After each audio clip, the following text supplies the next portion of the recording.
Welcome to The Explainer.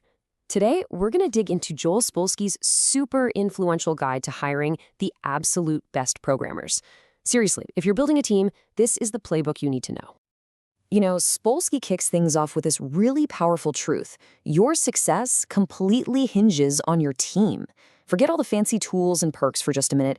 Getting the right people in the door is the single most critical thing you can do, and it all starts by totally mastering the interview. Okay, so how do we actually put this into practice? We're going to break it down into 5 key parts, turning Spolsky's philosophy into your actual practical playbook for building a team of superstars. All right, first things first, we have got to get our heads in the right space for this.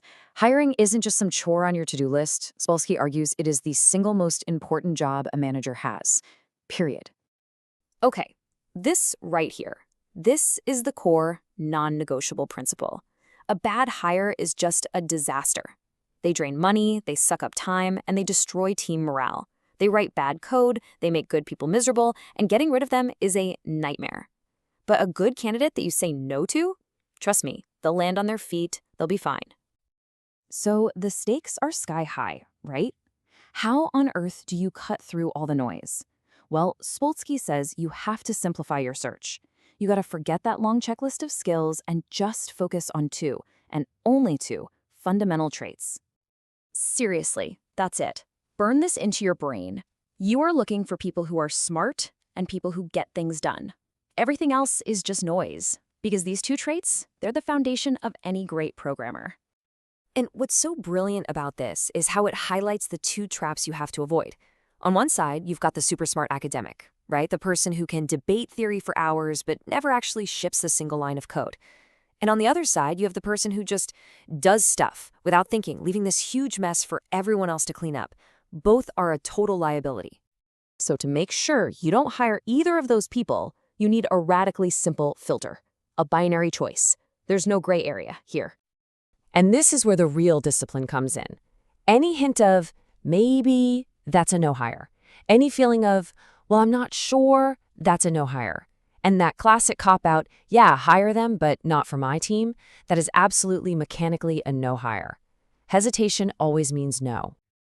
Okay, so let's get into the nuts and bolts. Let's look at the actual toolkit you're going to use to build an interview process that finds those 2 key traits. So Spolsky lays out this really clean 6-part plan for a 1-hour interview. And look, this isn't just random. Every single step is specifically designed to uncover a candidate's passion, their raw aptitude, and how they actually think through problems. So when you ask them about a project they've worked on, you're listening for so much more than just the facts. Do their eyes light up?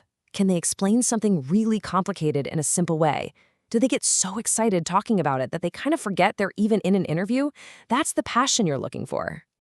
Next up, you throw them a softball, a really simple coding question.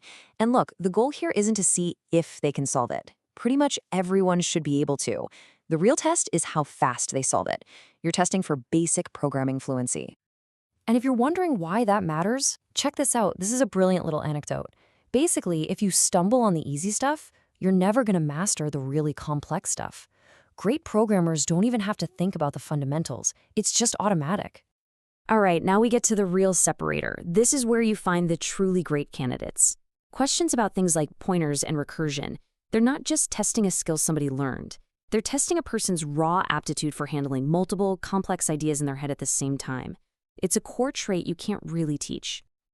Okay, so we've covered what to do. Now, just as important, let's talk about what not to do. Because asking the wrong questions is just as bad as missing the right ones. You end up with totally useless or even misleading information. Oh man, this is the classic bad interview question.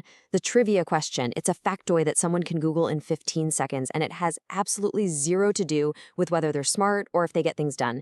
It's a complete waste of time. Look, it all comes back to one thing. Are they smart and do they get things done? Trivia questions just test memory. Those aha brain teasers just test if they've heard the riddle before.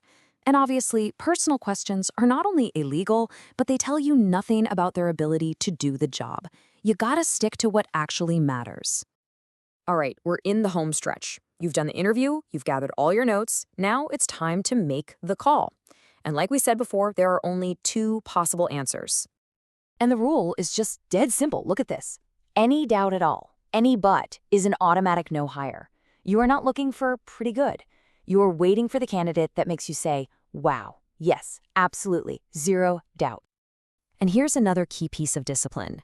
You have to make this call on your own, immediately, within 15 minutes of the interview ending. Why? Because you want your pure, uninfluenced opinion before it fades or before somebody else can sway you. It keeps the whole process clean. And you've got to be ready for this number. If you're doing this right, your hire rate from the people you bring in for an interview might only be around 20%. And listen, that's not a failure. That is a sign that you have incredibly high standards. You never, ever lower your bar just to fill a seat. And really, that's what this all boils down to. It's a question you have to ask yourself every single time.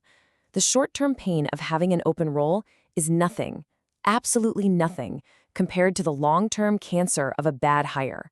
So are you waiting for that clear, obvious yes? Or are you just settling for maybe?